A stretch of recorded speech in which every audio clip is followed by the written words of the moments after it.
सत्राजित नाम के एक राजा थे। वो जा करके भगवान के दरबार में पहुंच गए। उनके गले में एक मणिमाल था। वो मणि 8 भार सोना रोज देती थी। 8 भार सोना। तो किसी ने कहा कि ये 8 भार सोना अगर भगवान के राजकोष में हो जाए तो जगत का पालन हो। जब ऐसा किसी ने कहा तो भगवान तो ये बात कह नहीं थे, कोई और इस बात को कहा। लेकिन वहां से वो उठ करके चला आया कि अगर मैं यहाँ रहूंगा तो शायद मेरी मणि ले ले। इसलिए वो वहां से उठकर चला आया। एक दिन उसका भाई उसी मणि को धारण करके और जंगल में शिकार करने चला गया। सत्राजित का भाई जिसका नाम प्रसेनचित, वो प्रसेनचित मणि को धारण करके जंगल में शिकार करने के लिए गया। जब वो शिकार करने के लिए गया तो वहां एक शेर ने उन्हीं का शिकार कर लिया। जब उनका शिकार कर लिया, वो मणि चमक रही थी, शेर लेकर के वहां से चला। जब आगे गया तो वही जामवंत जी मिल गए। जामवंत जी जब मिले तो जामवंत जी उस शेर को मार करके उस मणि को लेकर गए, अपनी बेटी को दे दिए, अपने गुफा में ले। यहाँ क्या हुआ, यहाँ पता चला कि भगवान उस दिन मणि भगवान के दरबार में मांगी गई थी। तो सत्राजित कहने लगा कि हमें लग रहा है कि भगवान ने ही हमारे भाई को मार करके और मणि ले ली है। अपनी पत्नी से कहा और कहा किसी से बताना मत, अगर किसी से बता दोगी तो वो राजा हैं, उनके ऊपर कलंक लग जाएगा। तो छोटी छोटी बात बताना नहीं चाहिए। लेकिन माताएं हमारी धन्य हैं, इनके पेट में कोई भी बात पचती नहीं।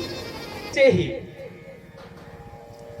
जब सत्राजित ने अपने देवी से कहा कि देवी किसी से बताना मत, अगर बता दोगी तो भगवान के ऊपर कलंक लग जाएगा।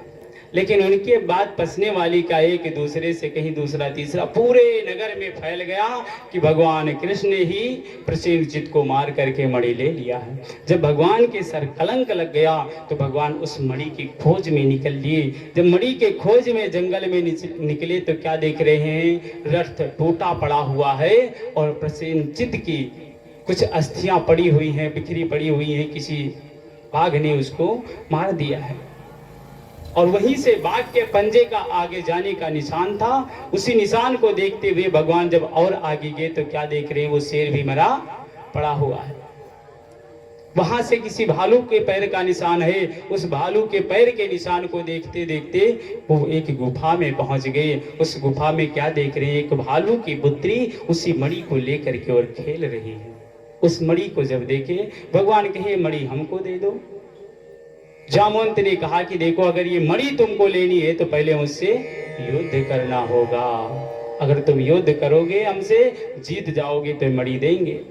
जब ऐसा कहा जामवंत से भगवान कृष्ण का युद्ध शुरू हो गया। 27 दिन युद्ध चलता रहा। जब 27 दिन युद्ध चलता रहा, 28वां दिन लग गया और जामवंत का अंग अंग जब टूट गया तब कहने लगे प्रभु अब आप अपने उस छवि में आ जाओ जिस छवि से हमने आपको हमेशा रखा है, आप उस छवि में आ जाओ। देखिए ये कब की बात है, ये त्रेता में। ध्यान दीजिए आप लोग, कथा तब समझ पाएंगे। ये जो कथाएं हैं ना, एक दूसरे पुराण से ही बंधी होती हैं। कुछ ऐसी कथा होती है जब हम दूसरे पुराण से सुनेंगे तभी समझ में आती है। ये जामवंत जी 28 दिन भगवान से क्यों लड़े, ये कथा जब हम त्रेता के रामचरितमानस की कथा पर जब जाएंगे तब समझ में आएगा। जब भगवान लंका पर विजय प्राप्त करके वापस आ गए और सबको कुछ ना कुछ उपहार स्वरूप दे रहे थे, कुछ ना कुछ कह रहे थे, जो भी तुम वर मांगो, सबको कुछ ना कुछ वरदान दे रहे थे। तो जब जामवंत की बारी आई तो जामवंत जी से कहा कि जामवंत क्या चाहिए तुमको, मांगो। तो जामवंत जी ने कहा प्रभु उस लंका के उस रावण के दल में हमसे लड़ने वाला हमारे बराबर का कोई नहीं था। उस लंका में हमारे बराबर लड़ने वाला कोई नहीं था, अभी भी हमारे बाहों में खुजली हो रही है। प्रभु हमारी इच्छा है कि आप ही हमारे बराबर लड़ सकते हैं और कोई हमसे लड़ने वाला नहीं है। तो आप अगर हमको कुछ देना चाहते हो तो हमारे बाहों की खुजली मिटा दो, बस हमसे युद्ध करो। जब जामवंत जी ने ऐसा कहा तो राम जी ने कहा अभी यह है मर्यादा, मर्यादा पुरुषोत्तम हम हैं, हमारी मर्यादा यहाँ भंग हो जाएगी। इसलिए इस युग में मैं तुम्हारे साथ युद्ध नहीं करूंगा। अगले जन्म में द्वापर में जब मैं कृष्ण बन के आऊंगा तब मैं तुम्हारे साथ युद्ध करूंगा। वही जामवंत जी इंतजार कर रहे थे भगवान के आने का। भगवान जब कृष्ण बन के आए 28 दिन युद्ध की, जब जामवंत जी के अंग अंग टूट गए तब जाकर के कहा राम रूप का दर्शन दिखा दो। भगवान कृष्ण राम बने हैं। जब राम बन करके दर्शन दिया, जामवंत जी ने कहा कि प्रभु अब मेरा जीवन सफल हुआ। मेरी एक पुत्री है, इस पुत्री को मैं अब किसको दूं? मैं भजन करना चाहता हूं तो मैं आपके साथ में इनका पारिग्रहण करता हूं। तो वही जामवंती